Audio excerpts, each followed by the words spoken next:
Am I audible? I'm sorry for the interruption. ठीक है। हमने कहाँ तक पढ़ लिया था? सेक्शन 376 तक हमने क्या कर लिया था? कंप्लीट कर लिया था। ठीक है, आज हम जो पढ़ेंगे 377 अननेचुरल ऑफेंस। ठीक है, आपको पता ही है नवतेज सिंह जोहर के केस से इसे क्या कर दिया गया? अनकॉन्स्टिट्यूशनल ठहरा दिया गया है। ठीक है, लेकिन ये पार्टली अनकॉन्स्टिट्यूशनल हुआ है। क्या हुआ है? पार्टली अनकॉन्स्टिट्यूशनल हुआ है। तो क्या क्या चीजें हैं भाई? आप क्या कर रहे हो? मतलब होमोसेक्सुअल, ठीक है, होमोसेक्सुअल चीजें हैं, एलजीबीटीक्यू जो कम्युनिटी है उसके संबंध में ये जो केस आया था, शायद 2018 का केस था। तब इसे जब सेक्शन 377 सेम सेक्स के जो पर्सन है, सेम सेक्स के पर्सन है, ठीक है, उनको आजादी दे दी गई है। लेकिन अभी भी ये जो है, अभी भी ये चीजें पार्टली हुई है। लाइक अननेचुरल में, लाइक एनिमल के साथ आप क्या कर रहे हो? ये कार्नल इंटरकोर्स कर रहे हो। या मान लीजिए सेम सेक्स में भी आप छोटे 18 साल से कम उम्र के साथ में जो भी लोग हैं उनके साथ में कर रहे हो, तो ये चीजें आज भी कॉन्स्टिट्यूशनल सेक्शन 377 में आज भी इनको ऑफेंस बताया गया है। ठीक है, सेक्शन 377 यही कहता है। एक बार आ जाइए स्क्रीन पे देख लेते हैं, पढ़ते हैं क्या क्या लिखा हुआ था, नोट्स में आते हैं पहले। अननेचुरल ऑफेंस, आ जाइए क्या लिखा हुआ है कि in article 21, right to life in which person can express his sexual orientation which is fundamental right। ठीक है, और इस केस में कौन कौन थे? सीजे दीपक मिश्रा थे, आर एफ नारीमन थे, ए एम खविरकर, डीवाई चंद्रचूड़ और Indu Malhotra. Homosexuality is now not a disease. उन्होंने कहा कि होमोसेक्सुअलिटी डिजीज नहीं है।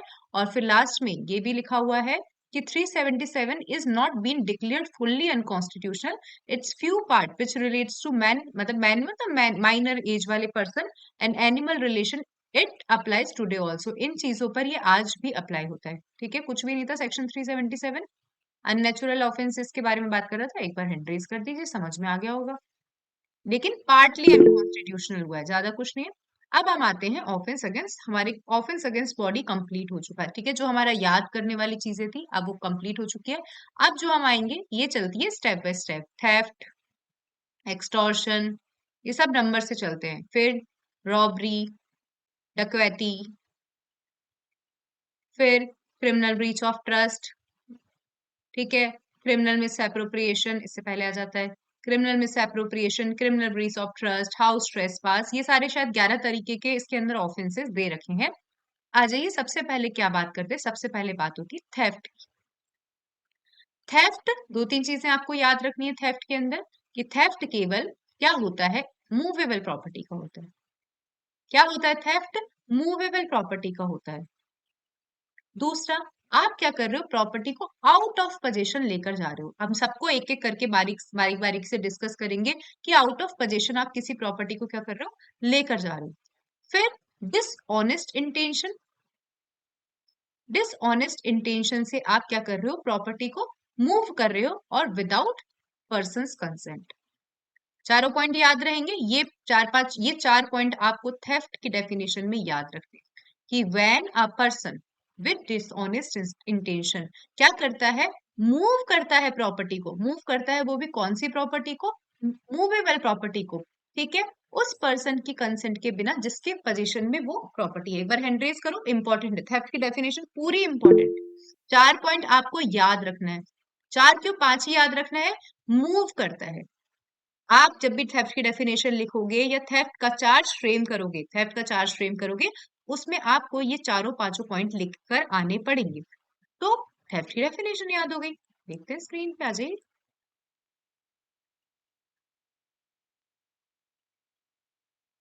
थेफ्ट, मेंस्ट्रिया क्या है? मेंस्ट्रिया पर्सन का है विथ डिसऑनेस्ट इंटेंशन। क्या लिखा हुआ है? With dishonest intention. आपने क्या करा? प्रॉपर्टी को उस पर्सन के पोजीशन से, जिस भी पर्सन के पोजीशन में वो प्रॉपर्टी है, उसको उधर से आउट कर दिया। फिर क्या करा? मूवेबल प्रॉपर्टी, मतलब कोई भी मूवेबल प्रॉपर्टी को मूव करा है without the consent of person, उस पर्सन की कंसेंट के बिना। तो इसे क्या कहा जाता है? इसे कहा जाता है थेफ्ट। अब आ जाइए क्या क्या लिखा है हमने। सबसे पहले हमने पढ़ा डिसऑनेस्ट इंटेंशन। डिसऑनेस्ट को सेक्शन 24 इंडियन पीनल कोड में डिफाइन किया गया है। ठीक है, क्या बोलता है डिसऑनेस्ट इंटेंशन? डिसऑनेस्ट का मतलब कि जब एक पर्सन किसी पर्सन को क्या करना चाहता है? रॉन्गफुल लॉस देना चाहता है। रॉन्गफुल लॉस देना चाहता है। तो डिसऑनेस्ट इंटेंशन, फॉर एग्जाम्पल क्या हुआ, एक पर्सन, कई बार आप लोगों ने सुना भी होगा यदि आईपीसी पढ़ा है कॉलेज में या कहीं भी, कि एक पर्सन के फ्रेंड की क्या होती है, लाइब्रेरी होती है। ठीक है, उस पर्सन का कल एग्जाम है, यहाँ पे लाइब्रेरी में जो उसकी लाइब्रेरी है उसका दोस्त नहीं है, इस पर्सन का कल एग्जाम है, इसने क्या करा, चाहे प्रॉपर्टी को आउट ऑफ पोजेशन, वो प्रॉपर्टी एक बुक थी, एक बुक थी जो इसका एग्जाम था तो उसमें काम में आने वाली थी, उस बुक को उठाकर लेकर चला गया। लेकिन उसका इंटेंशन क्या था कि मेरा जैसे एग्जाम खत्म हो जाएगा मैं इस बुक को वापस इस लाइब्रेरी में रख दूंगा। ठीक है, तो सारे कंटेंट तो हो रहे फुलफिल, आउट ऑफ पोजीशन लेकर जा रहा है, प्रॉपर्टी को मूव कर रहा है, विदाउट हिज कंसेंट कर रहा है, लेकिन जो इंपॉर्टेंट कंटेंट है वो क्या है, रॉन्गफुल, उसका सॉरी, उसका डिसऑनेस्ट इंटेंशन नहीं है, उसका डिसऑनेस्ट इंटेंशन नहीं है। तो यह ये नहीं कहा जाएगा, यहाँ ये नहीं कहा जाएगा कि इस पर्सन ने क्या करा है, थेफ्ट करा है। पहला एग्जाम्पल समझ में आया, dishonest intention is mandatory in theft. एक बार हैंड रेज करो, एग्जाम्पल वाइज चलते जाएंगे। सबसे पहला एग्जाम्पल, डिसऑनेस्ट इंटेंशन बहुत मैंडेटरी है। दूसरा, तो हमने सबसे पहले क्या समझा, डिसऑनेस्ट इंटेंशन। फिर मूवेबल प्रॉपर्टी, तो व्हाट इज मूवेबल प्रॉपर्टी, शायद सेक्शन 22 है, वहां पे डिफाइन किया गया इंडियन पीनल कोड का, कि मूवेबल प्रॉपर्टी में हर तरीके की प्रॉपर्टी आती है, लेकिन क्या नहीं आती, land, things attach to land, और बेनिफिट जो हमने थिंग्स जो अटैच करी है लैंड में उससे जो अराइज हुए हैं, वो चीजें मूवेबल प्रॉपर्टी की कैटेगरी में नहीं आती। हर तरह की कॉर्पोरेट प्रॉपर्टी जो इमूवेबल प्रॉपर्टी नहीं है, लाइक लैंड नहीं है, थिंग्स अटैच टू लैंड नहीं है, या जिससे जो चीज हमने अटैच करी उससे बेनिफिट अराइज हो रहे हैं, तो वो मूवेबल प्रॉपर्टी की कैटेगरी में नहीं आ सकती। तो अब क्या आ सकता है, जिसको मूव किया जा सकता है, जिसको मूव किया जा सकता है, फॉर एग्जाम्पल जब हमने पढ़ा था, जब हमने, आप लोगों में से किसी ना किसी ने, सब नहीं पढ़ा होगा शायद, और कोई हरीश सर नहीं होगी क्लास में, TPA, transfer of property act, सबने, अब सबने क्लास लिए ट्रांसफर ऑफ प्रॉपर्टी एक्ट की। उसमें मैंने आपको बताया था कि जब पेड़ होते हैं, तो पेड़ क्या है, पेड़ एक इमूवेबल प्रॉपर्टी है, पेड़ क्या है, इमूवेबल प्रॉपर्टी है, लेकिन इंटेंशन से फॉर एग्जाम्पल यहाँ पर किसका पेड़ है, आम का पेड़ है, तो आम का पेड़ किसकी कैटेगरी में आएगा, इमूवेबल प्रॉपर्टी की कैटेगरी में आएगा। लेकिन यहाँ चंदन का पेड़ है, तो किसकी कैटेगरी में आएगा अनुष्का, चंदन का पेड़ है, मूवेबल। क्योंकि उसका इंटेंशन ही, हमने क्यों उसको उसको जब हमने मतलब जब बोया था, तो हमने किस इंटेंशन से बोया था, कि हमें इस चंदन की लकड़ी को बेचना है, काटने के उद्देश्य से बोया था। तो ये जो पेड़ है, ये जो ट्री है, ये रूल ऑफ ट्री है, शांताबाई वर्सेस करके कोई केस था, उसमें कहा था रूल ऑफ ट्री, कि जो पेड़ होते हैं ना, इंटेंशन से मूवेबल इमूवेबल बन जाते हैं। चंदन का पेड़ हो गया, शीशम का पेड़ हो गया, तो ये पेड़ तो कटने के लिए लगाए जाते हैं, स्टैंडिंग टिम्बर, ये सारी चीजें कटने के लिए ही लगाई जाती है, तो ये मूवेबल प्रॉपर्टी की कैटेगरी में आते हैं। अब अब ये बात समझना, कि मान लीजिए आम का पेड़ है, आम का पेड़ है, ये इमूवेबल है, तो क्या आम के पेड़ की चोरी हो सकती है, तो आप बोलेंगे जी नहीं, चोरी नहीं हो सकती। लेकिन जैसे ही आम के पेड़ को आपने, कि मान लीजिए एक पर्सन है, पारुल जो है ना, उस आम के पेड़ को काटना शुरू कर दिया ना, आपने ऑफेंस कर दिया, क्योंकि आपका उद्देश्य क्या है, उसके काट के, उसको जो काट के आपको क्या करना, फॉर एग्जाम्पल आप आम चुरा रहे हो, उस पेड़ पे से आम चुरा रहे हो, थेफ्ट की कैटेगरी में आएगा। आम का पेड़ इमूवेबल है, आपने क्या करा है, आपने जैसे फॉर एग्जाम्पल ये आपका घर है, कई लोग कई बार देखा होगा, और ये आपके पड़ोसी का घर है, आपके पड़ोसी के घर पे आम का पेड़ लग रहा है, और यहाँ पे आम लगा हुआ है, यहाँ पर आम लगा हुआ है। अब आपने क्या करा, छत पे गए, और छत पर जाकर उस आम को आपने ऐसे ही मूव कर दिया इमूवेबल प्रॉपर्टी से, मतलब आपका उद्देश्य क्या है, उसको हटाना है, उसको निकालना है। एक्सप्लेनेशन नंबर 2, ये जो मैं एग्जांपल दे रही हूँ, एक्सप्लेनेशन नंबर 2 है, कि जैसे ही मान लीजिए वो आम पूरी तरीके से निकला ही नहीं, और आपने उस आम को खींचने का ट्राई किया, चोरी की कैटेगरी में आ जाएगा। किसकी कैटेगरी में आएगा, थेफ्ट की कैटेगरी में, क्योंकि आपका डिसऑनेस्ट इंटेंशन था कि उस आम को आपको क्या करना है, चुराना। ठीक है, समझ में आया मूवेबल प्रॉपर्टी, कि चोरी हमेशा किसकी होती है, चोरी हमेशा मूवेबल प्रॉपर्टी की होती है, ना कि इमूवेबल प्रॉपर्टी। इमूवेबल प्रॉपर्टी क्या मूवेबल प्रॉपर्टी में कन्वर्ट हो सकती है, जी हाँ हो सकती है, हो सकती है कन्वर्ट। फॉर एग्जाम्पल हमने क्या करा, हमने थिंग्स अटैच टू लैंड है, थिंग्स अटैच टू लैंड क्या होती है, building, things attach to land, building. और फिर हमने क्या पढ़ा, फिर हमने क्या पढ़ा था कि वो चीजें भी जो परमानेंट अटैच करी है, जो मतलब परमानेंट अटैच करी है for the benefit, for the benefit which is attach to land. तो फॉर द बेनिफिट कौन से थे? लाइक हमने गेट लगा दिए, हमने विंडोज लगा दी। तो क्या गेट और विंडोज की चोरी हो सकती है? ये तो इमूवेबल प्रॉपर्टी की पार्ट में आएगा। जब हम क्या बोल रहे हैं कि गेट और विंडो, गेट और विंडो क्या है? थिंग्स अटैच टू लैंड से हमने और अटैच कर दिए, ताकि हम जो थिंग्स अटैच टू लैंड है, लाइक जो बिल्डिंग बनाई है, उसका हम बेनिफिशियल यूज कर सके। तो ये तो क्या है? ये इमूवेबल प्रॉपर्टी है, गेट और विंडो। ठीक है, लेकिन क्या इमूवेबल प्रॉपर्टी को मूवेबल प्रॉपर्टी में कन्वर्ट किया जा सकता है? जी हाँ, किया जा सकता है। इस विंडो को आपने रिमूव कर दिया, अब ये क्या कहलाएगी? ये मूवेबल प्रॉपर्टी कहलाएगी। इस विंडो को, जब तक वो विंडो वहां पे लगी हुई थी, तब तक तो ये क्या है? इमूवेबल प्रॉपर्टी है। लेकिन जैसे ही आपने उस विंडो को रिमूव किया, जैसे आपने उस विंडो को रिमूव किया, तो मूवेबल प्रॉपर्टी में कन्वर्ट हो जाएगी। तो आपको एक चीज समझ में आ गई कि मूवेबल प्रॉपर्टी को इमूवेबल प्रॉपर्टी में कन्वर्ट नहीं किया जा सकता, लेकिन इमूवेबल प्रॉपर्टी को मूवेबल प्रॉपर्टी में कन्वर्ट किया जा सकता है। एक बार हैंड रेज कर दो। हमने 2 पॉइंट पढ़े, डिसऑनेस्ट इंटेंशन पढ़ा और मूवेबल प्रॉपर्टी पढ़ी। अब आता है आउट ऑफ पोजीशन। क्या पढ़ा? Out of position. तो यहाँ पे क्या आउट ऑफ ओनरशिप लिखा हुआ है? जी नहीं। यहाँ पे आउट ऑफ, ये हम जिस जो मैं एग्जांपल देती जा रही हूँ ना, ये एग्जांपल सारे आपको थेफ्ट में पीछे मिलेंगे। ठीक है, पीछे मिलेंगे। आप सारे एग्जांपल पढ़ना, थेफ्ट के हर एक एग्जांपल इंपॉर्टेंट है। लिखा हुआ है आउट ऑफ पोजीशन, तो यहाँ पे आउट ऑफ ओनरशिप नहीं लिखा हुआ। क्या नहीं लिखा हुआ? आउट ऑफ ओनरशिप नहीं लिखा हुआ। तो एक चीज आप समझना कि जो ओनर है, जो ओनर है, ठीक है, वो भी खुद की चीज की चोरी कर सकता है। खुद की चीज की चोरी कर सकता है। कैसे करेगा? समझ लो। यहाँ पे जो वर्ड है पोजीशन है, आप किसी के पोजीशन से प्रॉपर्टी लेकर आ रहे हो। यहाँ पे वर्ड आउट ऑफ ओनरशिप नहीं है। कैसे करेगा? मान लीजिए आपने, आपके पास में एक वॉच है, ठीक है, मेरे पास में एक बहुत प्यारी सी वॉच है। मैंने क्या करा, उस वॉच को किसी जो वॉच सही करने वाले होते हैं, वॉच सही करने वाले होते हैं, उसकी दुकान पे ये वॉच दे दी कि सर भैया भैया ये चल नहीं रही मेरी वॉच, इसमें सेल विल डाल दो। ठीक है, मैंने ये वॉच इसको दे दी। अब क्या हुआ, ये जो वॉच सही करने वाला है, ये दुकान पे नहीं था, दुकान पे नहीं था। और अब इसने, भाई इसने क्या करी, इस पे मजदूरी लगाई है, इस वॉच पे सही करी तो इस पे मजदूरी लगाई है। मैं अंदर इसकी दुकान पे घुसी, इसकी दुकान पे घुसी और ये मेरी वॉच उठाकर लेकर आ गई, बिना इसको बताए, बिना इसकी परमिशन के। तो क्या बताओ, गौरांश चोरी करी है? नहीं, मैंने चोरी करी। मैम करिए। समझ में आया? वर्ड लिखा हुआ है आउट ऑफ पोजीशन। यहाँ पे आप स्वयं, मैं इस वॉच की ओनर थी, मैं इस वॉच की ओनर थी, तब भी मैंने वॉच की चोरी करी है। एक बार समझ में आया आउट ऑफ पोजीशन? एक बार सब हैंड रेज कर दो। वर्ड आउट ऑफ ओनरशिप नहीं है, वर्ड है आउट ऑफ पोजीशन। अब आ जाओ नेक्स्ट, मूव। मूव्स का मतलब क्या होता है? मान लीजिए ये टेबल है, ठीक है, फॉर एग्जाम्पल यहाँ पे किसका घर है? शिवानी का घर। शिवानी का घर है, ये टेबल रखी है शिवानी के घर में, इन्होंने मुझे खाना खाने बुलाया। इस शिवानी के घर पे ये जो टेबल है, इस पे रखी है सोने की अंगूठी। क्या रखी है? सोने की अंगूठी रखी हुई है। अब क्या होता है, इसके टेबल के नीचे एक कारपेट बिछा हुआ है। क्या बिछा हुआ है? कारपेट बिछा हुआ है।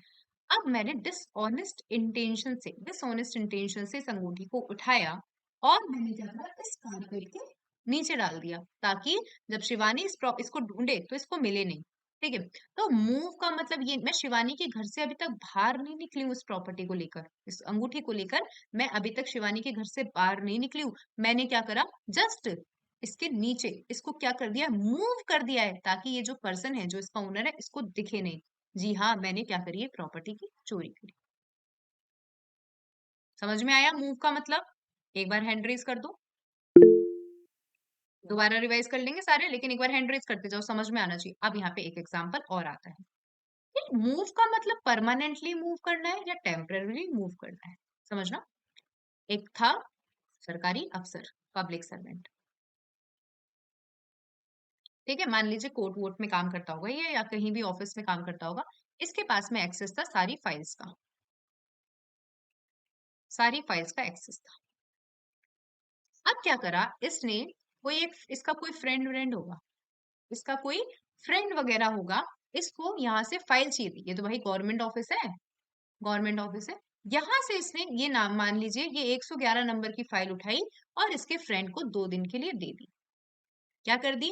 2 दिन के लिए दे दी। 2 दिन बाद इसने वापस ये जो 111 नंबर की फाइल है वहां पर रख दी, वापस लाके रख दी।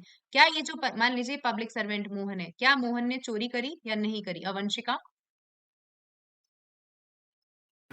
Ma'am intention dishonestly. Dishonest intention है ना इसके फ्रेंड को, चाहे डिसऑनेस्ट इंटेंशन में नहीं हो, आप अपने गवर्नमेंट ऑफिस से फाइल कैसे उठा सकते हो? कहीं ना कहीं डिसऑनेस्ट इंटेंशन ही तो रहा होगा आपका। आपके फ्रेंड को पढ़नी है मान लीजिए वो फाइल, और आपने गवर्नमेंट ऑफिस से फाइल उठा ली। आपके उद्देश्य क्या है कि 2 दिन बाद मैं दोबारा रख दूंगा, दोबारा रख दूंगा। तो क्या टेम्पररीली टेम्पररीली मूव करना चोरी की कैटेगरी में आता है क्या? आप अपना बताओ, अपना पॉइंट ऑफ व्यू बताओ। Yes ma'am. आएगा, ठीक है। टेम्पररीली चीजों को मूव करना भी डिसऑनेस्ट इंटेंशन से चोरी की कैटेगरी में आएगा। डन, एक बार सब हैंड रेज कर दो। टेम्पररीली मूवमेंट भी चोरी की कैटेगरी में आता है। इसके अंदर एक केस था, मान लीजिए 2 ऑफिसर थे, ठीक है, 2 ऑफिसर थे, कोई भी एयर एयर अथॉरिटी के जो होते हैं ना, नेवल नहीं, जो एयर वाले होते हैं, ठीक है, 2 ऑफिसर थे। इनके पास में परमिशन नहीं थी, इनके पास में परमिशन नहीं थी एयरप्लेन उड़ाने की। जो भी जहां पर ये सेना वेना के होंगे तो वो ये एयर जो भी वो था ना एयरप्लेन, वो नहीं उड़ा सकते थे, क्योंकि जो परमिशन होती है वो किसके पास होती है? वो सिर्फ कमीशन या गजेटेड ऑफिसर के पास ही, जो कमीशन और गजेटेड ऑफिसर होते हैं एयर वाले, उनके पास ही है। अब इन्होंने सोचा, इन्होंने उठाया एक प्लेन, एरोप्लेन को उठा लिया, जो भी होगा इनका, उठा के 2 घंटे में घूम घाम के वापस आ गए। 2 घंटे में घूम घाम के वापस आ गए डिसऑनेस्ट इंटेंशन से, ठीक है, चोरी माना गया। क्या माना गया? चोरी माना गया। तो कुल मिला के कुछ बात नहीं है, कुल मिला के मैंने एक बात करी, टेम्पररीली मूवमेंट भी आपने यदि डिसऑनेस्ट इंटेंशन से टेम्पररीली मूवमेंट किया है, इसे चोरी की कैटेगरी में काउंट किया जाएगा। और देखो, आउट ऑफ पोजीशन हो गया, डिसऑनेस्ट इंटेंशन हो गया, सारे हो गए। देखते हैं। देखो, ये भी हो गया, ये भी हो गया, ये भी हो। अब without the consent, without the consent भी मैंने आपको बता दिया। विदाउट द कंसेंट का मतलब है कि उस पर्सन की कंसेंट नहीं ली है, कंसेंट नहीं लिए, लेकिन ट्रस्ट वाला काम नहीं होना चाहिए। ट्रस्ट वाला लाइक मैं और मेरी दोस्त है, मैं और मेरी दोस्त है, मैं मेरी दोस्त की कोई भी चीज उठा के ले आती हूँ, मतलब ऐसे नहीं, गलत इंटेंशन से नहीं, ले आऊंगी वापस उसको दे आऊंगी। या फिर इंटरेस्टेड वाली चीजें नहीं होनी चाहिए कंसेंट में, कि यार तुम बोलो, मान लीजिए ये इंटरेस्टेड वाली चीज होंगी, मैं तो मेरे मेरी बहन के कपड़े कितने बिना उससे पूछे मैं ले, तो फिर मार भी खाती हूँ, डांट भी खाती हूँ, तो क्या मैंने कोई चोरी करी है क्या? नहीं। कंसेंट का मतलब ये ट्रस्ट वाली बात नहीं आनी चाहिए। ठीक है, पांचों के पांचों पॉइंट याद हो गए, एक बार हैंड रेस कर दो। अब अपन क्या करेंगे? वेयर एक्स से क्या नोट से पढ़ते हैं।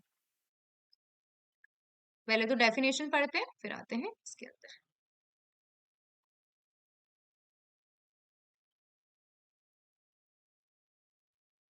देखिए,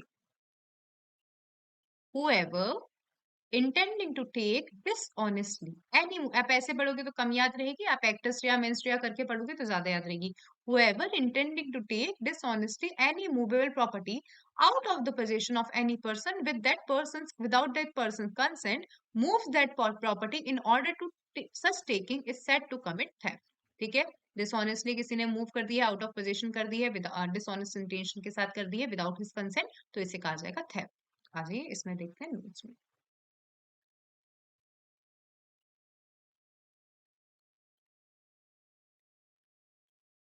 मूवेबल प्रॉपर्टी, सारी चीजें हम देख चुके हैं। मूवेबल प्रॉपर्टी में क्या लिखा हुआ है? मूवेबल प्रॉपर्टी में लिखा रहता है सारी डिस्क्रिप्शन, लैंड नहीं होना चाहिए except land, things attached to land, और permanently fasten, things attached to land, window और डोर।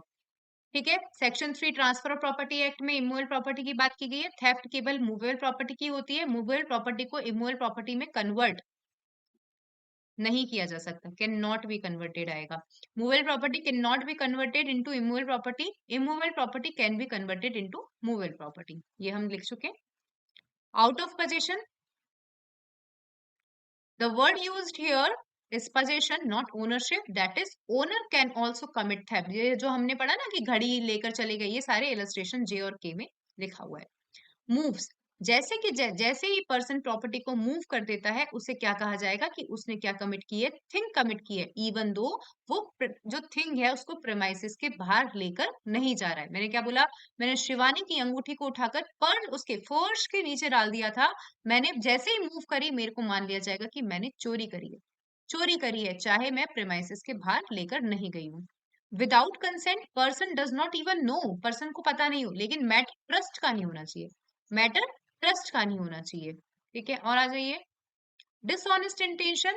इंटेंशन यदि हमेशा आपका डिसऑनेस्ट होना चाहिए, यदि आपने डिसऑनेस्ट इंटेंशन नहीं है आपका तो पर्सन लाइबल नहीं होगा।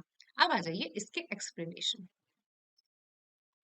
क्या बोला मैंने, इसके एक्सप्लेनेशन पे आ जाते हैं। सबसे पहला एक्सप्लेनेशन, यदि कोई चीज जमीन से जुड़ी हुई है, यदि कोई चीज जमीन से जुड़ी हुई है, जी नहीं आप उसकी चोरी नहीं कर सकते, आप उसकी चोरी नहीं कर सकते। लाइक विंडो डोर भी मान लो, ठीक है, विंडो डोर मान लो या कोई पेड़ मान लो, लेकिन जैसे ही आपने क्या करा, उसको काट दिया, जमीन से अलग कर दिया, तो वो प्रॉपर्टी क्या बन जाती है, वो प्रॉपर्टी मूवेबल प्रॉपर्टी बन जाती है। Explanation number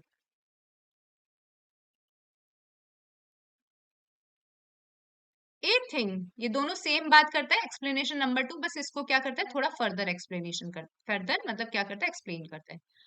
Nothing so long as it is attached to earth, not being movable property, is not the subject of theft, कि कोई प्रॉपर्टी यदि क्या है, यदि कोई प्रॉपर्टी जमीन से जुड़ी हुई है वो मूवेबल प्रॉपर्टी नहीं है, वो थेफ्ट नहीं, उसकी थेफ्ट उसकी चोरी नहीं हो सकती है, उसकी चोरी नहीं हो सकती है, but it becomes capable of subject of the theft as soon as it is severed from the अर्थ।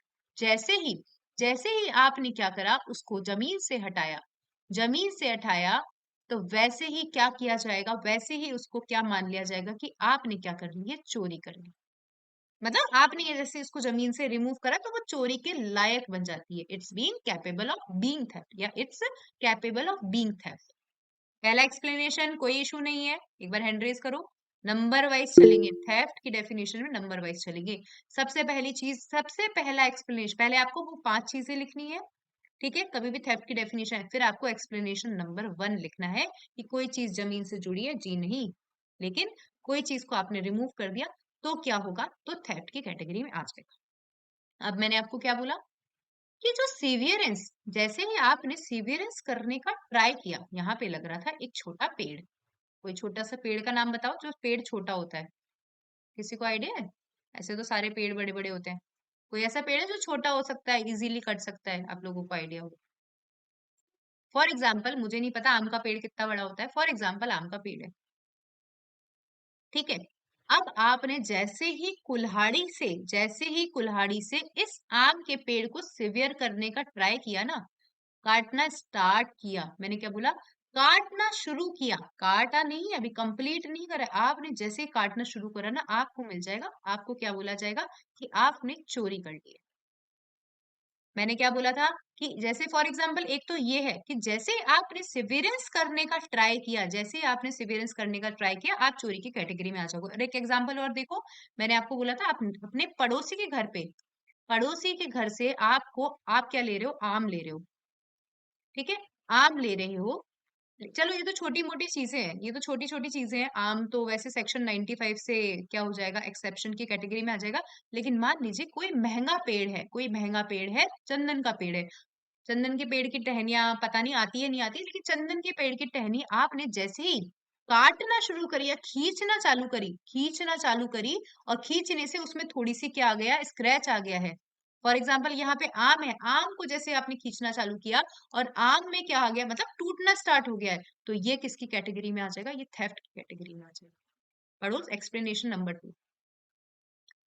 अब मूविंग इफेक्ट, देखो आपने जस्ट मूविंग इफेक्ट दिया है, a moving effect by the same act which effects the severance, एक move करने का effect, एक move करने का इफेक्ट जिसका इफेक्ट क्या है, सीवियरेंस है, जिसका इफेक्ट क्या है, सीवियरेंस है। लाइक पेड़ को काटना शुरू करा है, जिसका इफेक्ट क्या है, पेड़ कट जाएगा, सीवियरेंस है। तो आग का ये जो मूवमेंट है उसे किसकी कैटेगरी में काउंट किया जाएगा, इसे थेफ्ट की कैटेगरी में काउंट किया जाएगा। एक बार हैंड रेज कर दो, समझ में आया मैंने क्या कहा था, फर्स्ट एक्सप्लेनेशन को ही फर्दर एक्सप्लेन कर रहा है। फर्स्ट में बोला आपने किसी को सिवियर कर दिया है तो वो थेफ्ट के लायक बन जाएगा, और आपने सिवियर करने के लिए आप मूव कर रहे हो, इफेक्ट उठाना स्टार्ट कर दिया, तो भी वो थेफ्ट की कैटेगरी में क्या हो जाएगा, काउंट हो जाएगा।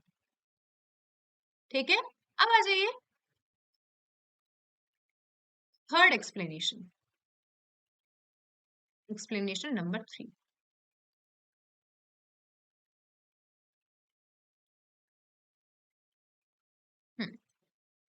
फॉर एग्जाम्पल, एक गाड़ी है, एक गाड़ी है, वो उसका पेट्रोल वेट्रोल खत्म हो गया है, ठीक है।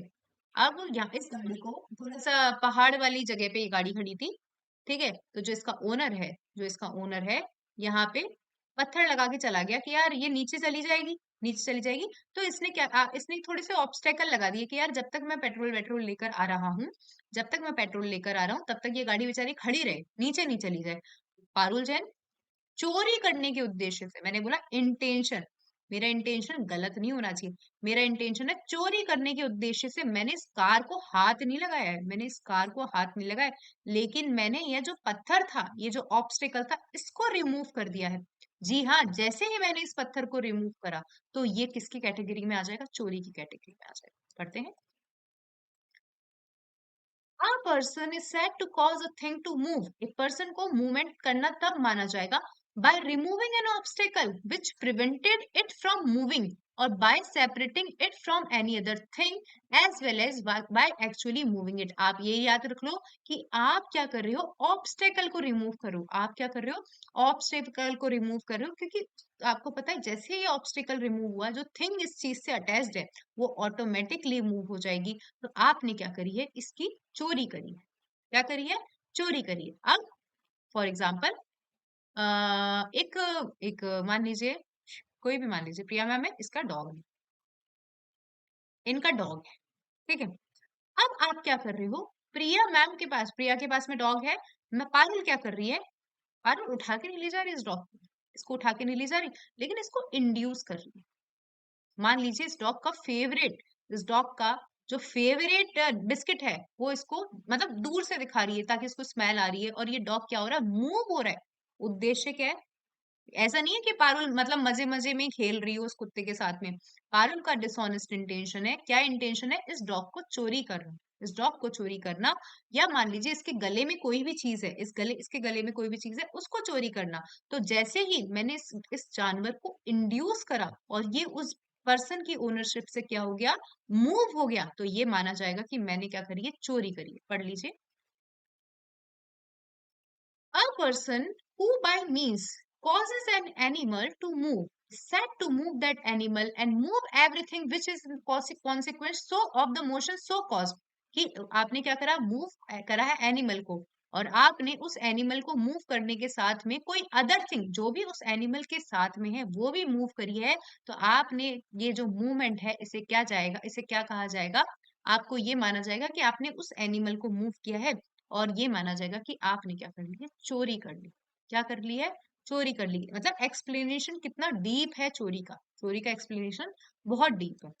और आ जाइए लास्ट, ये जो कंसेंट वर्ड लिखी हुई है, ये जो कंसेंट वर्ड लिखा हुआ है, इसके अंदर इम्प्लाइड और एक्सप्रेस कंसेंट दोनों आती है। इम्प्लाइड मतलब, एक्सप्रेस मतलब मुंह से बोल दी, मुंह से बोल दिया आपने, ठीक है, लिख के दे दिया, ये तो होती है एक्सप्रेस्ड कंसेंट कि हाँ भाई ले जा। Implied consent, implied consent for example मैंने शिवानी को बोला कि यदि तूने, मैं तुझसे यदि तूने कुछ नहीं बोला तो मैं ये मान लूंगी कि तूने इम्प्लाइड कंसेंट दे दिए।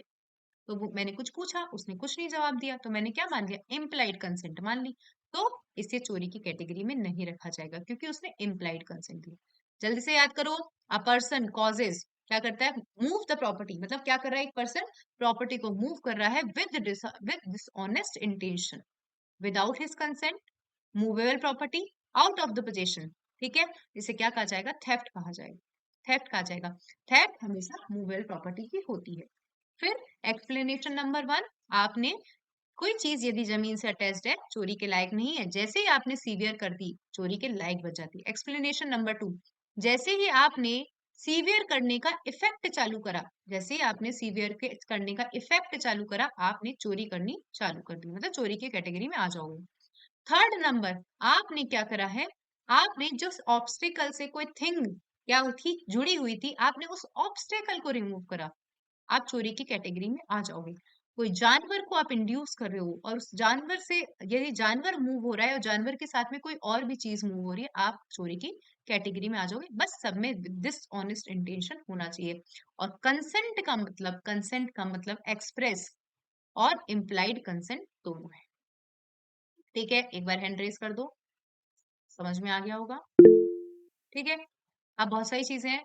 एक केस में कहा था इलेक्ट्रिसिटी की चोरी नहीं हो सकती है, ये मत पूछना क्यों नहीं हो सकती है, मतलब इलेक्ट्रिसिटी में कुछ और, एक्ट में कुछ और नाम लिखा होगा, लेकिन इलेक्ट्रिसिटी की चोरी नहीं हो सकती है, केस में कह दिया था। इसका नाम देख लेते हैं।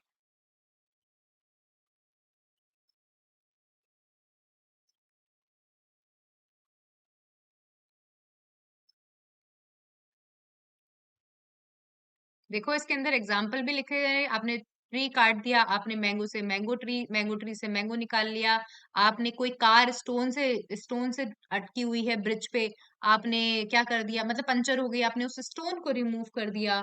ठीक है, फिर आपने और भी देख लेते हैं, मतलब चौथा, आपने जानवर को रिमूव कर दिया। और एक बार मैं ये पहले भी बता चुकी हूँ, आप ऐसे नहीं बोल सकते, लाइक पारुल ने चोरी करी, पारुल ऐसे नहीं बोल सकती भाई मैं 10 दिन से भूखी हूँ, इसलिए मैंने क्या कर लिया, मैंने चोरी कर ली, मैं इसको बेचकर क्या करूंगी, पैसे, मैं इसको बेचकर मैं क्या करना चाहती हूँ, मुझे पैसे मिलेंगे, मैं उससे खाना खाने जाऊंगी। नेसेसिटी, नेसेसिटी कभी भी चोरी के लिए एक्सेप्शन के रूप में आप यूज नहीं कर सकते हो।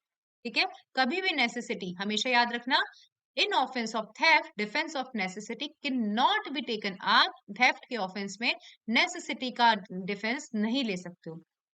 ठीक है, क्या आदमियों की चोरी हो सकती है, नहीं हो सकती, इंसानों की चोरी नहीं हो सकती, लेकिन मम्मी की चोरी हो सकती है। जब हमने टीपीए पढ़ा था, आप लोगों ने याद होगा, हरीश सर, मैं भी बता देती हूँ, आप अलग से हो क्योंकि टीपीए नहीं पढ़ा आपने। जब हम लोगों ने टीपीए पढ़ा था तो मैंने आपको बताया, क्या डेड बॉडी चोरी हो सकती है, नहीं, ना ही जिंदा आदमी, ना ही मरा हुआ आदमी चोरी हो सकता है, लेकिन मम्मी, जो मम्मी मिस्र की मम्मीज होती है जो रखे रहते हैं ना बॉडी, उनको किसकी प्रॉपर्टी कैटेगरी में माना गया, उसको मूवेबल प्रॉपर्टी की कैटेगरी में माना गया है। इनकी चोरी हो सकती है। एक बार हैंड रेज कर दो, समझ में आया, पूछा जा सकता है आपसे। ठीक है, और देखते हैं कुछ इंपॉर्टेंट एनिमल थेफ्ट, ये तो देख लो।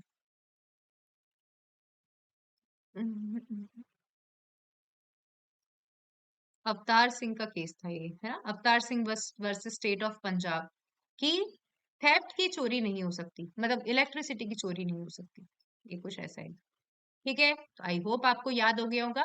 अब क्या करोगे आप, प्लीज प्लीज रिक्वेस्ट है आपसे, आप लोग मेरी बात नहीं सुनते हो, आप खुद का नुकसान करो, मुझे कोई फर्क नहीं पड़ता मैं आपको बोलूं कि आप फोर्स की डेफिनेशन लिखो या सेक्सुअल हेरेसमेंट की डेफिनेशन लिखो, मैं आपके भले के लिए ही बोलती हूँ। ठीक है, अब एक चीज और मैं आपको बताती हूँ, जो नेक्स्ट संडे है, तो आपका सेक्शन 299 से लेकर, अभी हम यहाँ तक मतलब हम पढ़ लेंगे, लाइक नेक्स्ट संडे तक तो हम कंप्लीट कर लेंगे 511 तक। ठीक है, तो आपका मतलब जैसे जैसे पढ़ते जाओगे वैसे वैसे डेफिनेशन याद करते जाओगे। नेक्स्ट संडे में आपका टेस्ट होंगे, यदि आपकी मर्जी हो तो आराम से अच्छे से टेस्ट देना। ठीक है, आप लोगों को मैं 10 क्वेश्चन दूंगी, ऐसे टाइम बाउंडेशन, चलो इस बार मैं टाइम बाउंड नहीं करूंगी आप लोगों को, कि टाइम आप आराम से लिखो, आराम से लिखो, लेकिन 3 घंटे से ज्यादा नहीं, ऐसे नहीं कि 3 घंटे से ज्यादा लिख रहे हो, चलो 2 घंटे से ज्यादा, आपको 2 घंटे का पेपर देना है। मैं इसके अंदर कुछ भी आपसे छोटे छोटे मतलब 15-20 क्वेश्चन पूछ लूंगी, आप आराम से 2 घंटे के अंदर आंसर दो। और नहीं देते हो आपका नुकसान है। तो यही ये है, आज मंडे ही हुआ है, पढ़ते जाओ, जो जो चीजें हम पढ़ रहे हैं, जो जो चीजें हम पढ़ रहे हैं उनको याद करते जाओ, ताकि आपके एग्जाम में कम से कम 50 नंबर का क्वेश्चन पेपर हो, तो 50 में से 40 नंबर तो आने चाहिए। मैं इतनी देर तक बोलती रहती हूँ, तो आप लोगों को 50 में से 40 नंबर तो आने ही चाहिए। और यदि आप सब सही लिखोगे तो मैं 50 में से 50 दे दूंगी, ऐसा नहीं होता एग्जाम में। लेकिन आपने, मुझे लगा कि आपने पूरी बैरेक की अच्छी सी लैंग्वेज लिखी है, जो इंपॉर्टेंट पॉइंट है वो आपने लिखे हैं, तो मैं कॉपी चेक करके आपको 50 में से 50 मार्क्स दे दूंगी। और मैं चाहती हूँ कि अच्छे से अच्छा लिखो, अच्छे से अच्छा लिखो, ताकि 40 नंबर तो आपके आने चाहिए। सारी डेफिनेशन मैं ऐसे याद करवाती हूँ एक एक पॉइंट पे। ठीक है, नेक्स्ट संडे आपका टेस्ट है। ठीक है, याद रखना है, आपने जितना भी पढ़ा है अभी तक 299 से लेकर 511 तक हम धीरे धीरे पढ़ते जाएंगे। तो चलो 299 से हम एक काम करते हैं, कौन सा लेते हैं, 511 नहीं लेते हैं, 299 से हम लेते हैं, मतलब 502 ही, क्योंकि यहाँ पे डिफेमेशन, चलो डिफेमेशन के चैप्टर को छोड़ देते हैं। ठीक है, चलो एक काम करेंगे कि फ्राइडे तक हमारा जितना होगा ना उसका टेस्ट लेंगे, सैटरडे का वाले का टेस्ट नहीं लेंगे। लेकिन मैं ट्राई करूंगी कि कंप्लीट करा दूं, ज्यादा इसमें झिकझिकबाजी बची नहीं है, सिर्फ वो बचे हैं पनिशमेंट्स याद करने की हमको होती नहीं है। लेकिन आप लोग जितना जितना पढ़ते जा रहे हैं, जितना जितना पढ़ते जा रहे हैं, लर्न करते जाना। और नहीं दोगे तो मुझे कोई फर्क नहीं पड़ता, आप लोग टेस्ट नहीं दोगे, मैं सही बोल रही हूँ, मुझे कोई फर्क नहीं पड़ता। वो आपके भले के लिए ही है, आप यदि टेस्ट दोगे तो आपका ही भला होगा। अब आ जाइए।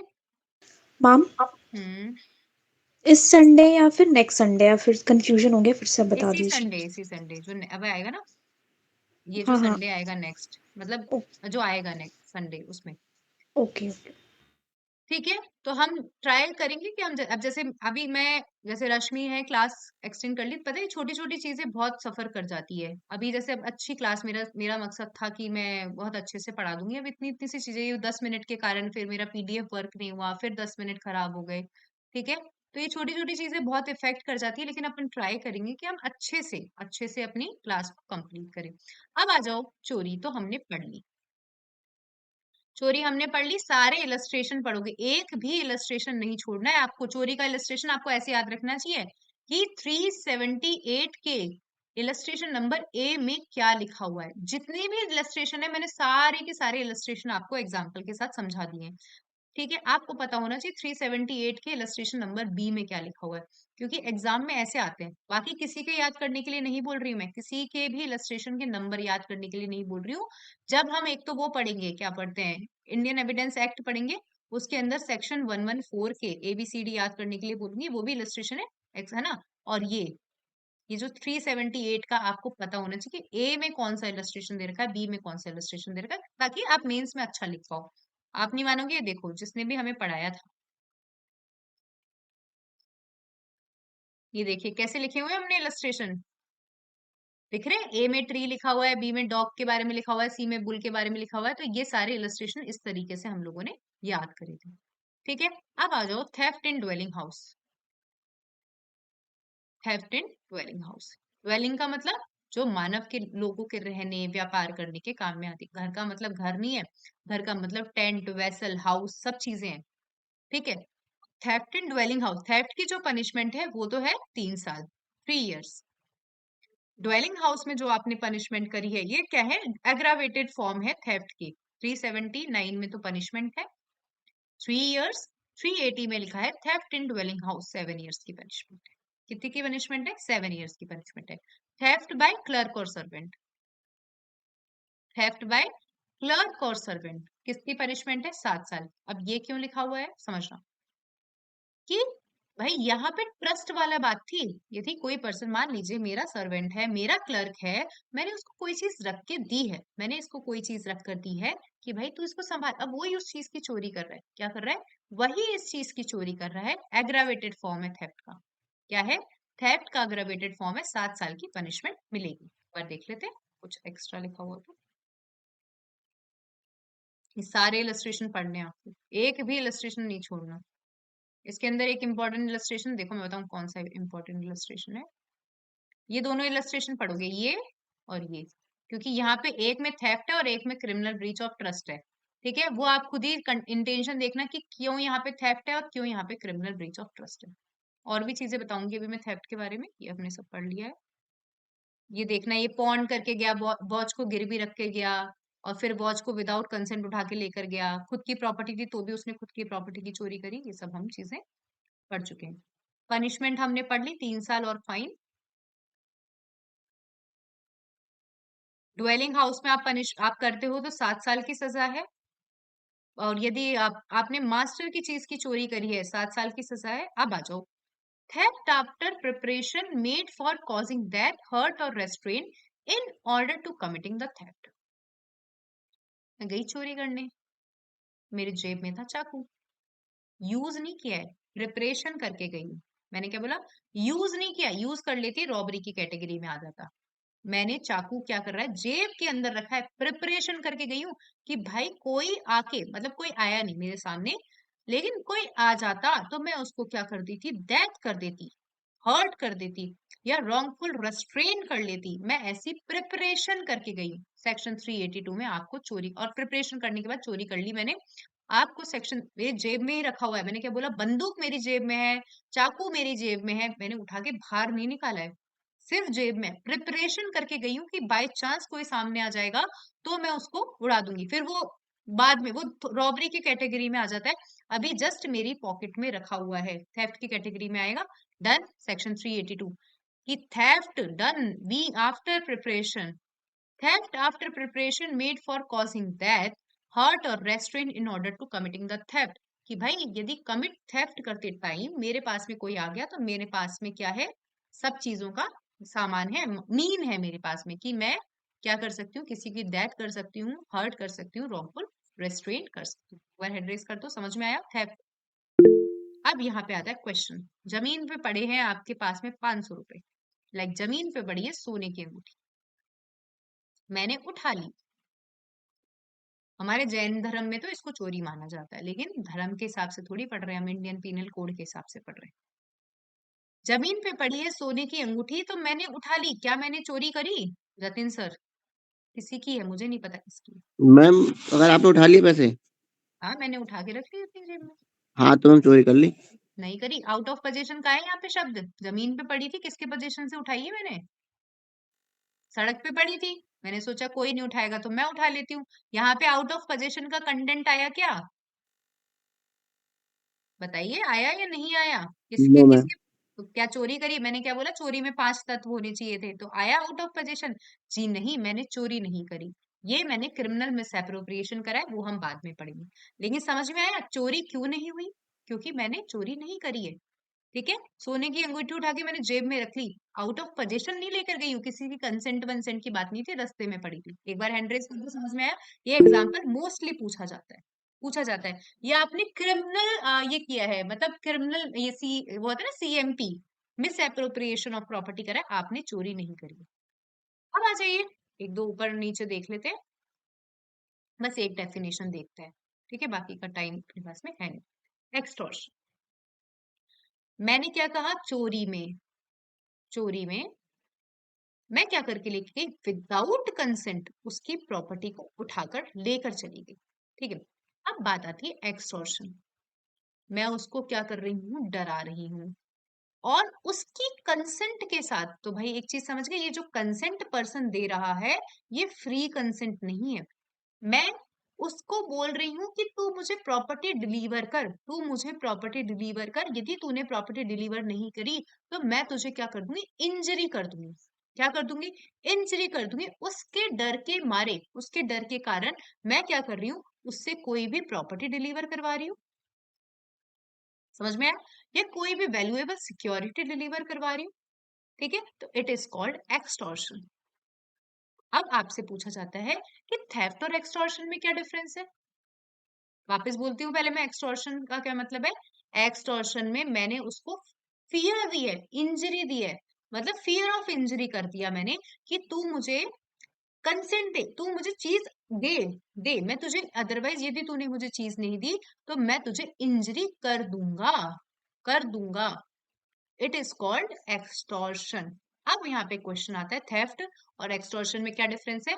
आप यहाँ पे विदाउट कंसेंट लेकर जा रहे हो, और यहाँ पे आपने फोर्सफुली कंसेंट ली है। क्या ली है? फोर्सफुली कंसेंट ली है। एग्जाम में पूछा जाता है थेफ्ट और एक्सटॉर्शन में डिफरेंस। दूसरा, आप थेफ्ट किसकी कर सकते हो, मूवेबल प्रॉपर्टी, लेकिन आप एक्सटॉर्शन आप क्या कर सकते हो, मैं बोल सकती हूँ कि भाई अनुष्का तूने मुझे ये प्रॉपर्टी नहीं दी, तो मतलब मैं क्या करूंगी, तुझे इंजरी कर दूंगी, ये इमूवेबल प्रॉपर्टी पे क्या कर, साइन कर, इसके डॉक्यूमेंट पे साइन कर। तो ये जो एक्सटॉर्शन है, ये जो मेजर डिफरेंस यही दोनों है, कि एक्सटॉर्शन क्या होता है, एक्सटॉर्शन मूवेबल और इमूवेबल प्रॉपर्टी दोनों का हो सकता है। यहाँ पे फियर ऑफ इंजरी देते हैं, यहाँ पे पता ही नहीं है बंदे को, फियर ऑफ इंजरी विंजरी की बात तो आती ही नहीं है। आ जाइए एक्सटॉर्शन की डेफिनेशन पढ़ते हैं, अच्छे से पढ़ेंगे, एक बार रुकना ध्यान से अपन। देखो, और नया ये जो 303 सेक्शन 303 BNS में दिया गया है, सेक्शन 303 बीएनएस में दिया गया थेफ्ट की डेफिनेशन, और 304 में दी गई है अलग से स्पेशली स्नैचिंग की डेफिनेशन। ठीक है, पहले नहीं होती थी स्नैचिंग की डेफिनेशन, लेकिन कहीं कहीं देखो, मैंने आज ही मैं देख रही थी किन्हीं किन्हीं स्टेट में स्नैचिंग की डेफिनेशन ऑलरेडी लिख रखी है। जब मैं आज देख रही थी तो मैं ये देख रही थी कि स्नैचिंग की डेफिनेशन बहुत सारी जगह पे लिख रखी है। अब आओ, और कहाँ पे आगे थे हम, एक्सटॉर्शन। समझना, जो जो चीजें मैंने बोली, मैंने क्या क्या चीजें बोली, आपने पर्सन को फियर में रखा है। तो सबसे पहला पढ़ो, सबसे पहली line, whoever intentionally puts any person in fear of injury to that person, कि मैं तुझे फियर दे दूंगा, तुझे इंजरी कर दूंगा, या एनी अदर पर्सन जिसमें वो क्या है, इंटरेस्टेड है, इंटरेस्टेड है, और फिर क्या कर रही हूं मैं, डिसऑनेस्टली उसको इंड्यूस कर रही हूँ, डिसऑनेस्टली उसको इंड्यूस कर रही हूँ कि तू मुझे, the person so put in fear, कि तू मुझे प्रॉपर्टी डिलीवर कर, या वैल्यूएबल सिक्योरिटी डिलीवर कर, या किसी पे साइन कर, या किसी पे सील कर, जिससे वैल्यूएबल सिक्योरिटी में क्या किया जा सकता है, कन्वर्ट किया जा सकता है। आपने क्या किया है, एक्सटॉर्शन। तोड़ तोड़ के पढ़ते हैं, देखिए क्या कर रहा है, एक पर्सन कॉज कर रहा है, इंटेंशनली, इंटेंशनली पुट कर रहा है किसको, दूसरे पर्सन को, fear of injury, fear of injury, कि मैं तुझे या इंटरेस्टेड पर्सन को क्या कर दूंगा, इंजरी कर दूंगा, और उसको डिसऑनेस्टली इंड्यूस कर रहा है, क्या कर रहा है, डिसऑनेस्टली इंड्यूस कर, क्या कर, तीन चीजें मुझे डिलीवर कर, कौन कौन सी तीन चीजें, कोई भी प्रॉपर्टी, यहाँ पे मूवेबल इमूवेबल नहीं लिखा हुआ है, यहाँ पे लिखा है प्रॉपर्टी, फिर लिखा है वैल्यूएबल सिक्योरिटी डिलीवर कर, या एक ऐसा डॉक्यूमेंट पे साइन कर या सील लगा, साइन कर या सील लगा, जिससे वैल्यूएबल सिक्योरिटी में कन्वर्ट किया जा सकता है।